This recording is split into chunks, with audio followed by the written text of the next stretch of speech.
Amnesty International et Human Rights Watch ont réitéré leurs appels à la FIFA pour suspendre le processus de sélection du pays hôte de la Coupe du Monde 2030,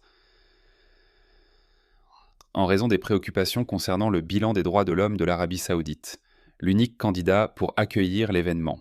Lors d'une conférence de presse organisée par la Sport and Rights Alliance mercredi 4 décembre, à l'approche du congrès de la FIFA prévu pour le 11 décembre, Steve Cockburn, responsable des droits du travail et du sport chez Amnesty International, a affirmé que le processus de sélection pour déterminer le pays hôte 2034 était une mascarade.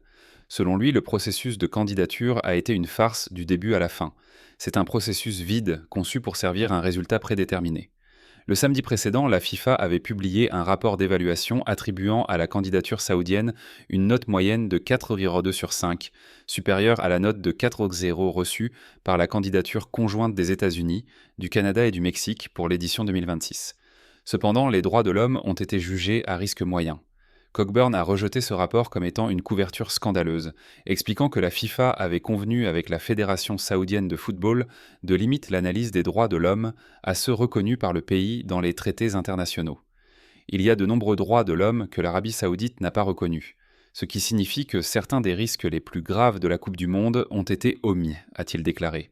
Parmi ces omissions figuraient les engagements en faveur des droits des LGBT, des syndicats et de la liberté d'expression, en violation des propres politiques de la FIFA.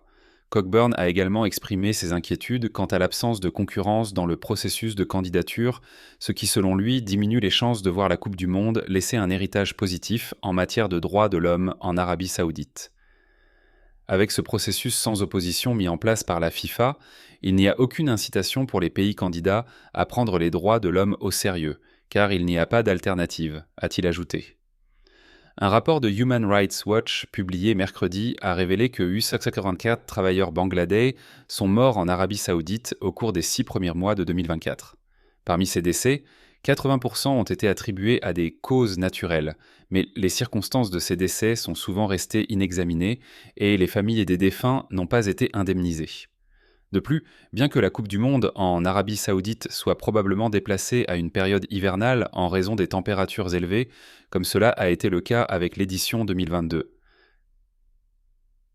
au Qatar, Human Rights Watch s'attend à ce que les travailleurs extérieurs impliqués dans la construction des stades et des installations continuent à risquer des défaillances organiques en raison de la chaleur extrême. Le journal britannique The Guardian a rapporté que près de 6500 travailleurs migrants, dont beaucoup ont travaillé sur des projets liés à la Coupe du Monde, sont morts au Qatar après que le pays ait obtenu l'organisation de l'événement, un chiffre contesté par l'État du Golfe. Cependant, comme l'a souligné Michael Page, directeur adjoint de la division Moyen-Orient de Human Rights Watch, le coût humain d'une Coupe du Monde en Arabie saoudite pourrait dépasser ce chiffre. La portée et l'ampleur du risque sont beaucoup plus grandes. Il y avait environ 2 millions de travailleurs migrants au Qatar, un pays beaucoup plus petit. L'Arabie saoudite en compte environ 13,4 millions, dont beaucoup travaillent dans des zones très isolées, a-t-il ajouté. La candidature de l'Arabie saoudite pour la Coupe du Monde fait partie du projet plus large Vision 2030, qui vise à créer de nouvelles sources de croissance économique au-delà de l'industrie pétrolière. L'un de ses projets les plus ambitieux est NEOM, une zone urbaine et industrielle sur la mer Rouge presque de la taille de la Belgique, qui doit accueillir près de 9 millions de personnes.